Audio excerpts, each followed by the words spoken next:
Shalom and good day all, this is Healing29 back again for another DC review, and in this DC review I'll be covering the latest issue of Detective Comics 1074, The Flash, issue 1 by Cy Spurrier, and last but not least, Spirit World by Alyssa Wong.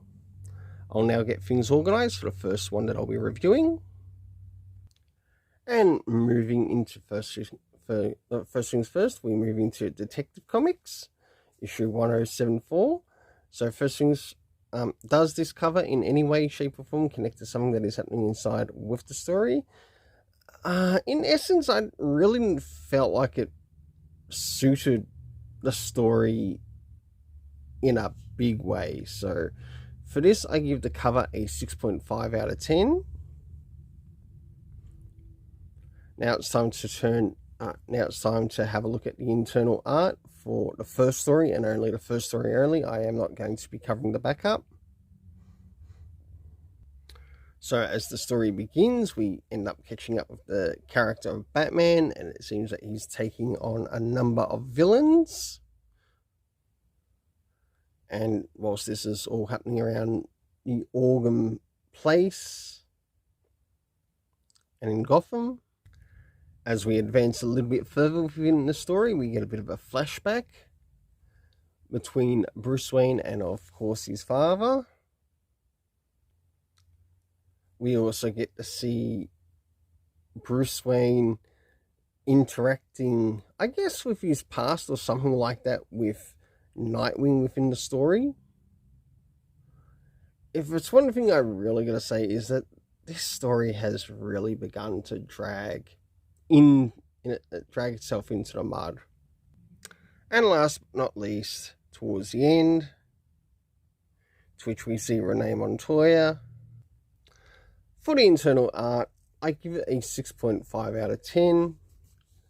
Moving into the next area, that is the area of the story.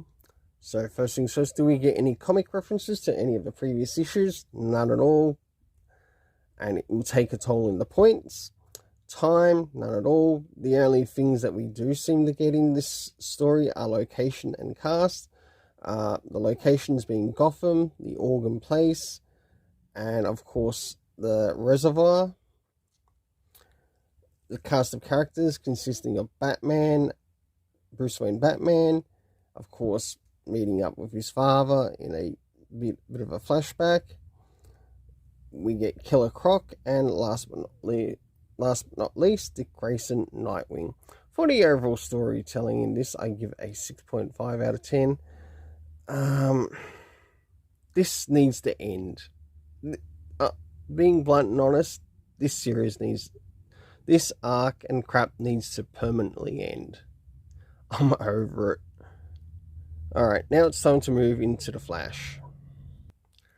So, as we jump into The Flash, does this cover in any way, shape or form connect to something that is happening inside with the story?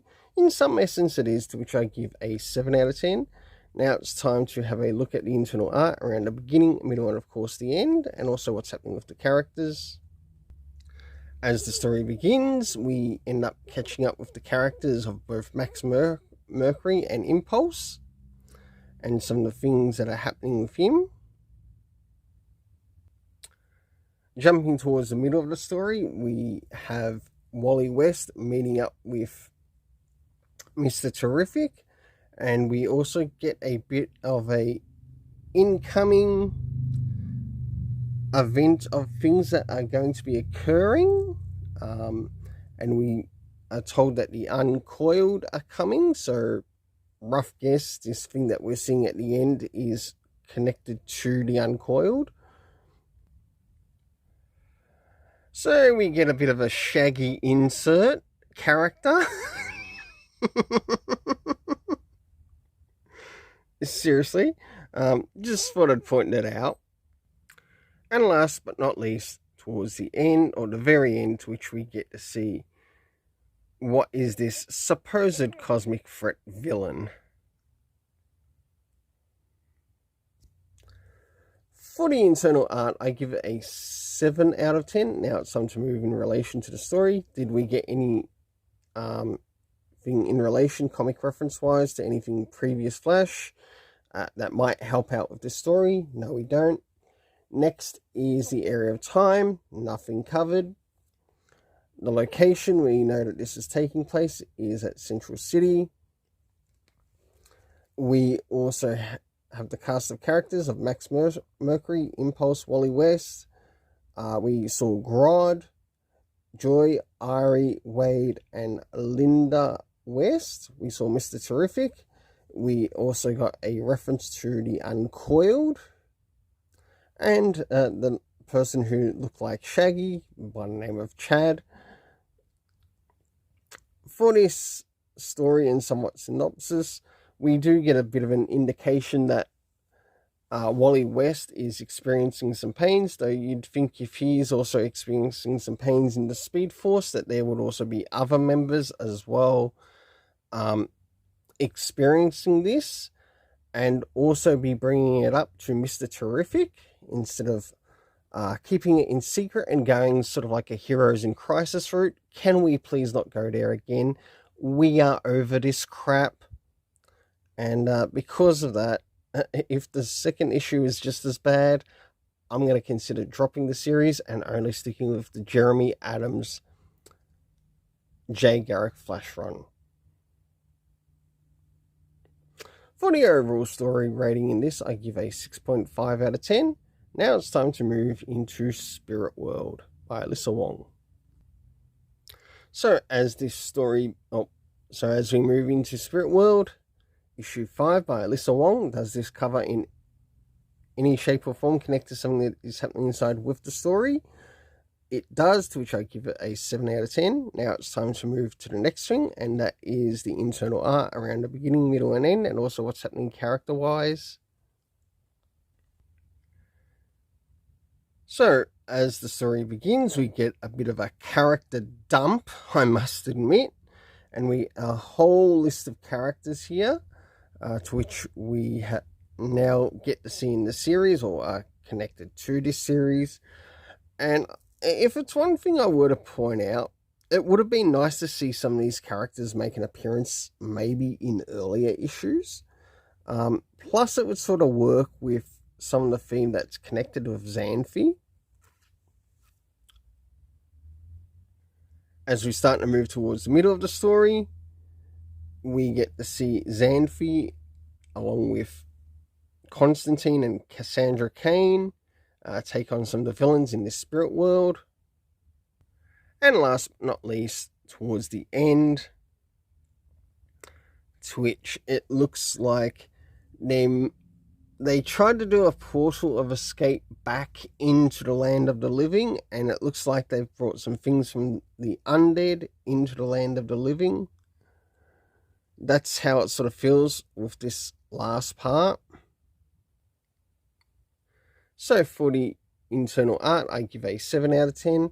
Now it's time to move in relation to the area of the story rating.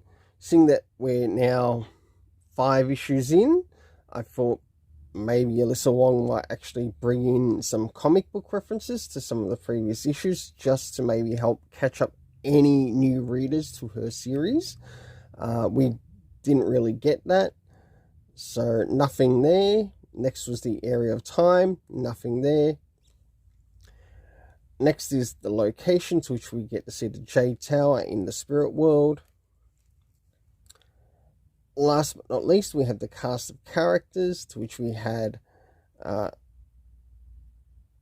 Prince of Dawn, the Enter Apostle, the Gilded General, the Snowfall Blade, Midnight Eye,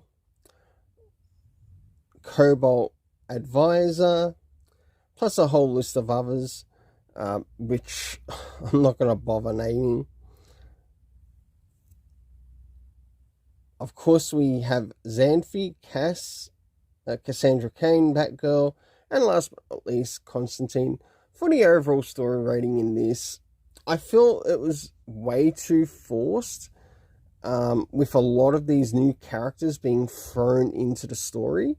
Though some of these characters that we see here in the story could have actually been brought and named in earlier issues.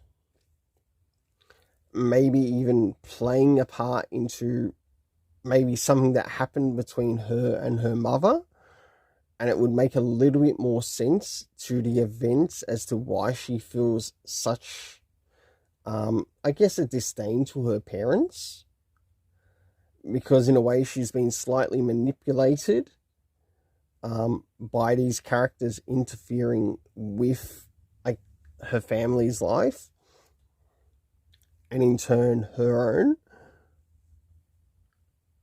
And I think that would also work really well for what Alyssa Wong's trying to do with the story. For the overall story rating, I give it a 6.5 out of 10. Until then, let's keep it colourful and have yourself an awesome day.